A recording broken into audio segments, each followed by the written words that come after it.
In the busy streets of Lagos, there was a group of girls everyone talked about.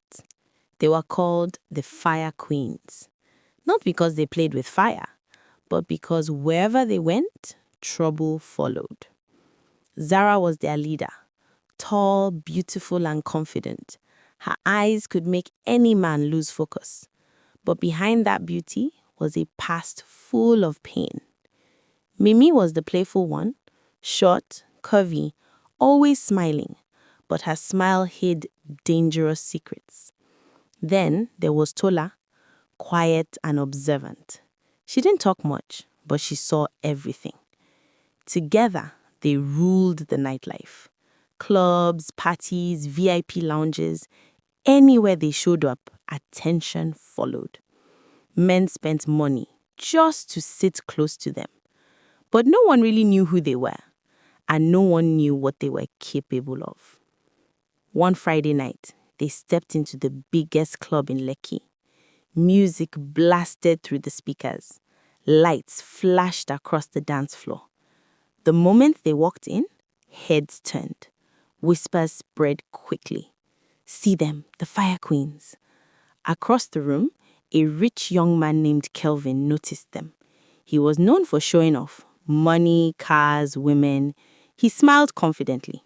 Tonight, he told his friends, that girl is mine. His friends laughed. Ha, Zara! Impossible. Kelvin adjusted his jacket. Just watch. Zara noticed him too. She leaned closer to Mimi. That one, easy target. Mimi smacked. Soft money. Tola stayed quiet, watching carefully. Kelvin approached them with confidence. Good evening, ladies. Zara looked at him slowly, then smiled. Evening? That smile was enough to pull him in. I've been watching you, Kelvin said. You are different. Zara laughed softly. All girls are different. No, he insisted. You are special. Mimi rolled her eyes slightly. Drinks started coming in. Expensive ones. Champagne, whiskey, more bottles. Kelvin didn't care. He wanted to impress Zara.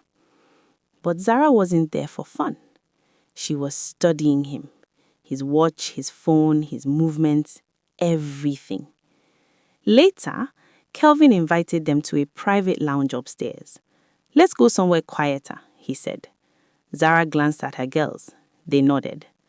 Inside the lounge, the music was softer. The lights were dim.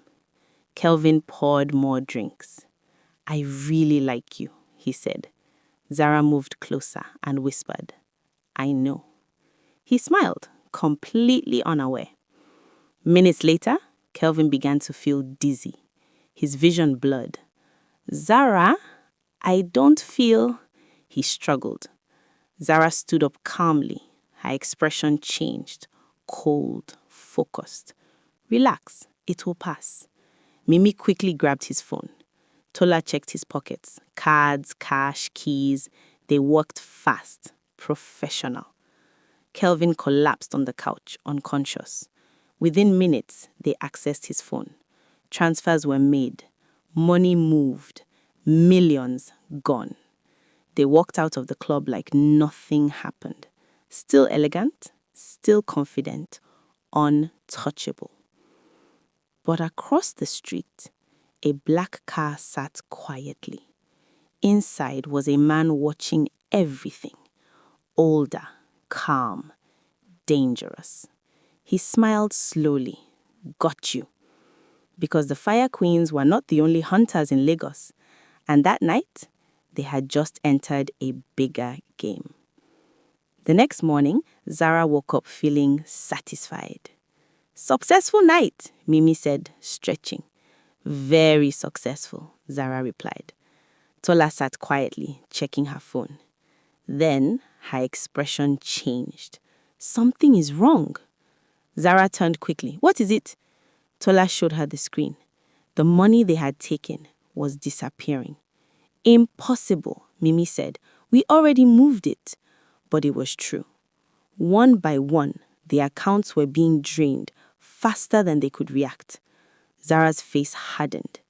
We've been set up. At that moment, a message appeared on her phone.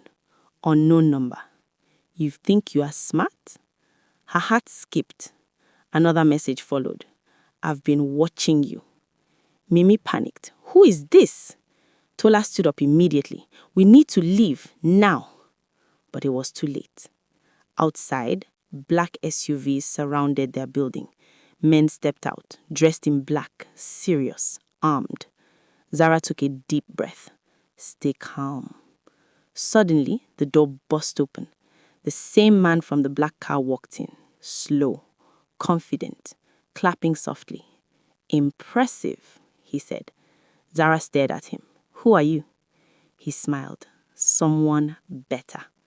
Silence filled the room. You steal from small boys and you think you run things, he continued. He stepped closer. But you've stepped into my territory. Zara didn't move. What do you want? The man smiled. I want to make you an offer. Mimi whispered, don't trust him. You work for me, the man said calmly. Or, he snapped his fingers. His men lifted their guns slightly. Or you disappear. Tola clenched her fists. Zara remained still, thinking fast. You have talent, the man added. Beauty, intelligence, boldness. He leaned closer. I can make you richer than you've ever imagined. Zara looked at her girls, then back at him. And if we refuse? The man smiled coldly. Then this is where your story ends. Silence filled the room. Heavy. Dangerous. After a moment, Zara smiled. Fine, she said. We'll work for you. Mimi looked shocked.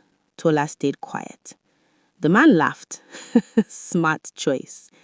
But as he turned to leave, Zara's smile slowly changed because deep inside, she was already planning something.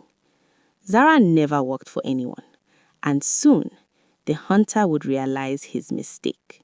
She was the most dangerous player in the game.